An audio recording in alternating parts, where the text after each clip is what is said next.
Hello, and welcome to your Golden Corral orientation. My name is Chris Ruby, managing partner of Ruby Restaurant Operations LLC, your Golden Corral franchisee for here in Effingham.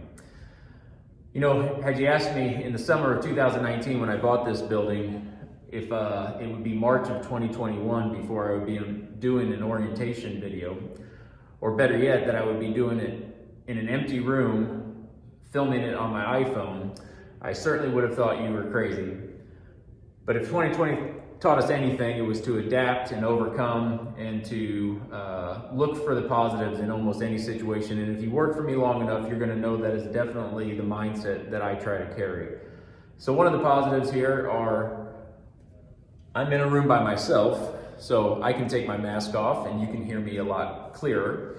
And then we're also gonna try to upload this video to YouTube, and then therefore all of the orientations that go on throughout our training and even after we get open, we'll all be able to perhaps click the link for this orientation video, and everybody will get to hear the same words from me and be working from an even playing field. So I am kind of excited about that. As I said, find the silver lining in every situation that you're in.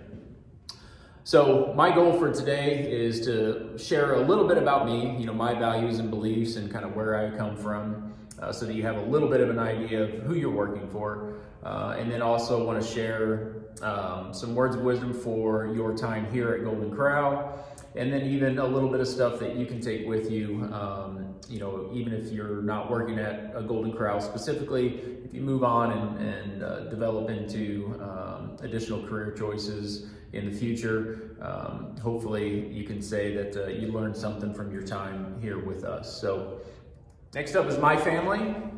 My beautiful wife, Anna, my two kids, Ben and Emma. They're 10 and 7 now. I think this picture may be about a year old. But I wanted you to see them and to understand that they are my driving force. They are the reason why I get up and do what I do every day. You know, as I said, they're just my motivation. So as we go through this orientation, you're going to hear a lot of policies and procedures and things of that nature that provide a lot of structure for our organization and for our restaurant.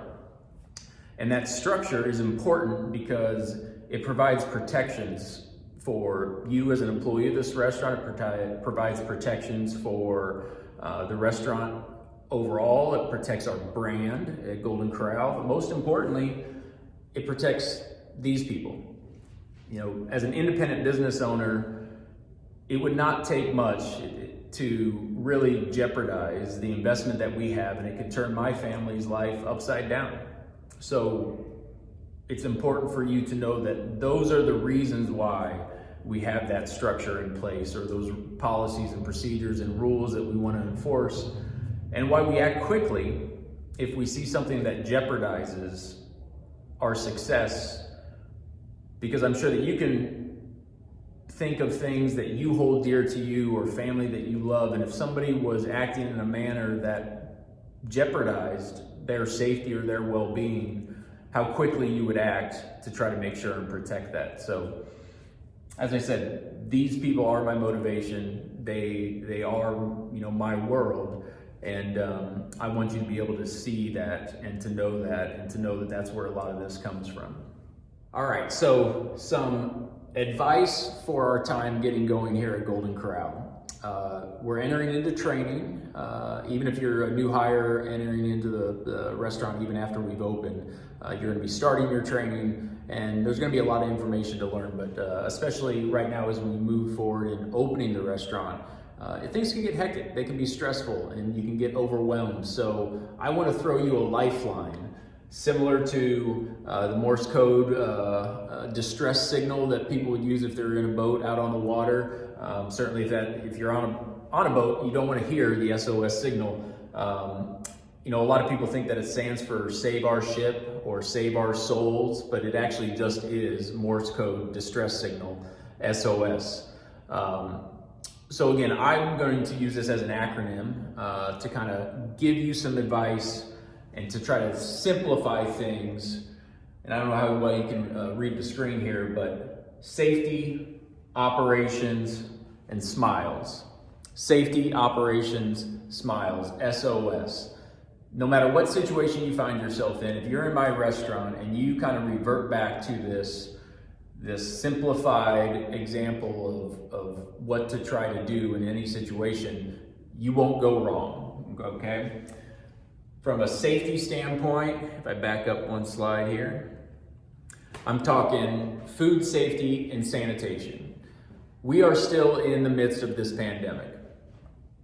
Even in the future, as we move out of it, our guests' eyes and focus will forever be heightened towards food safety and sanitation. So it is so imperative that no matter what we do, that you pay attention to the COVID safety protocols that we have in place, and just overall good hygiene, food safety, sanitation practices. Make sure that you're washing your hands regularly, that you're not doing anything to cross-contaminate items in your work area.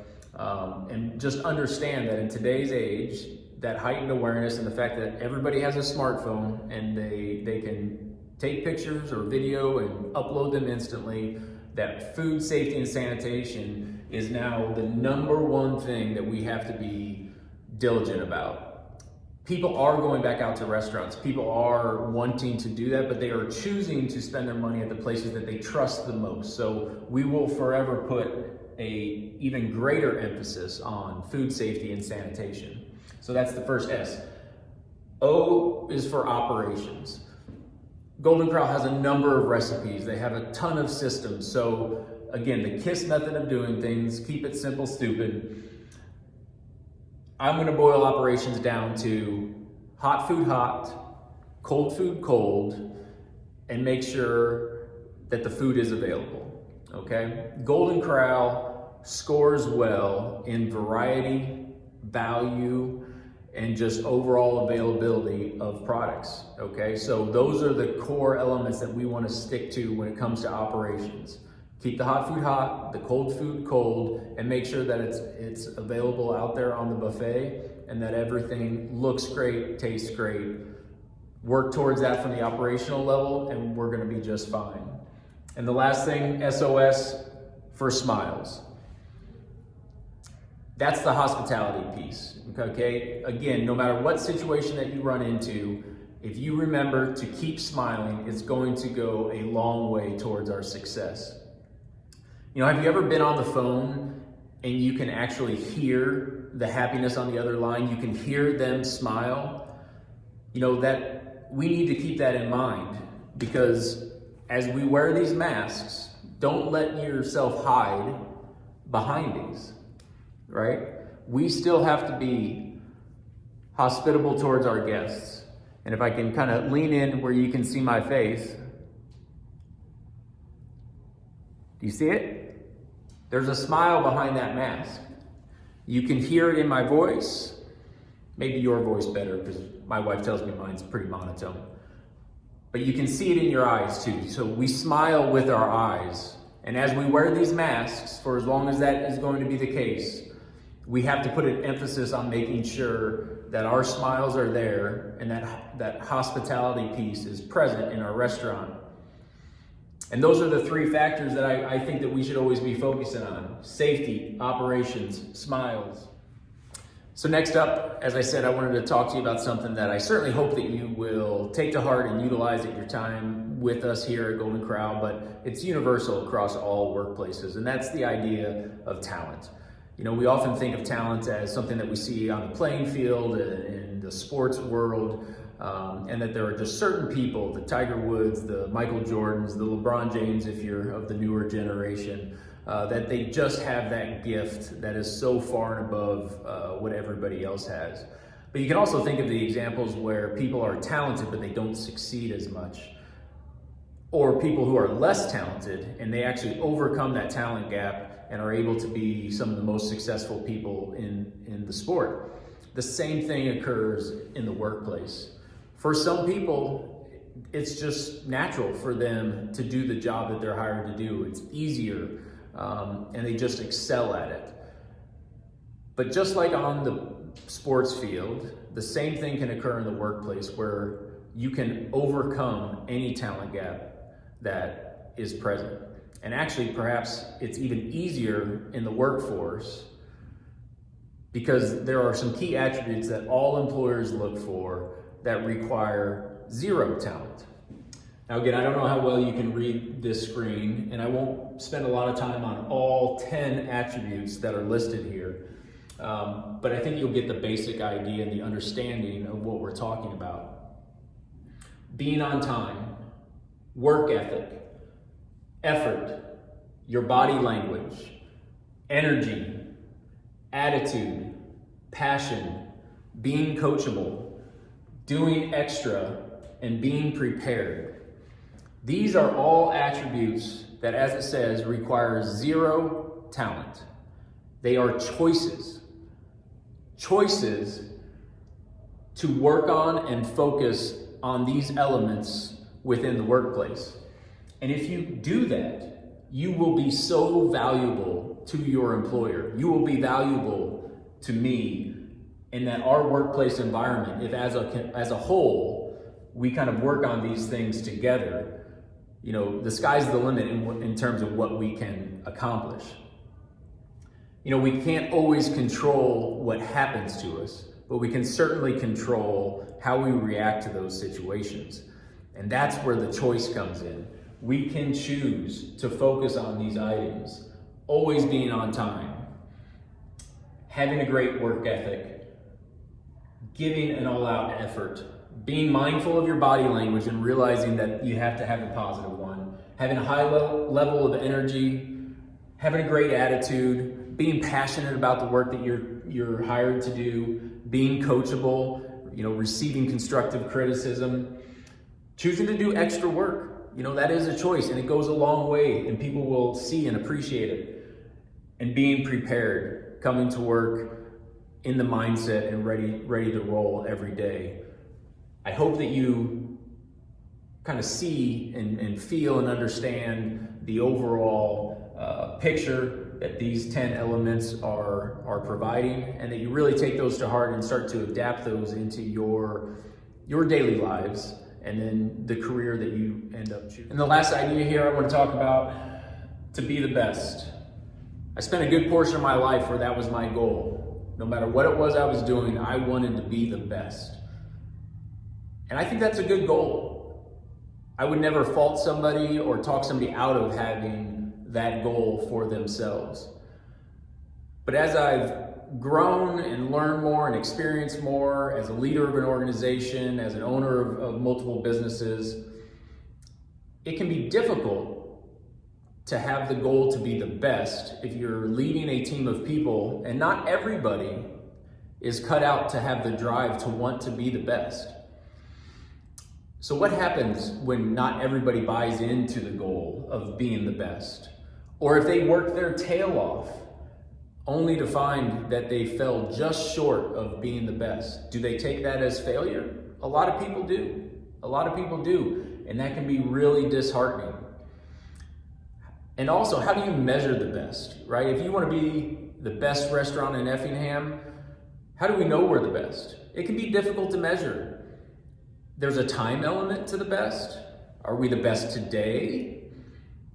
Does that mean we're still the best a year from now? You know, there's a lot of difficulties with the goal of being the best. So what if we tweak it just a little bit and we be better? It's a continuing goal. There is no end to it. It's a mindset.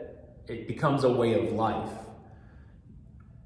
How do we make today better than yesterday? How do we make tomorrow better than today? If something goes wrong, don't just wait and hope and wish that it gets better tomorrow. Critically think through the day. What can we do better tomorrow? How can we approach the day and actually achieve that goal to be this idea? It's a great way to approach our training. We're all starting from ground zero with little knowledge in terms of opening up this Golden Corral or beginning your job with Golden Corral. So as we build that foundation and layer upon layer of knowledge and skill sets, we should be able to accomplish this goal of being better day after day.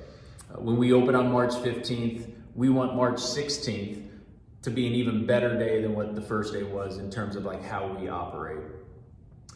So with that, I think I would close just with the idea that I want you to know that I couldn't be happier to have you on our team. I know that we are better with you, and I'm excited to get to work. So let's do it.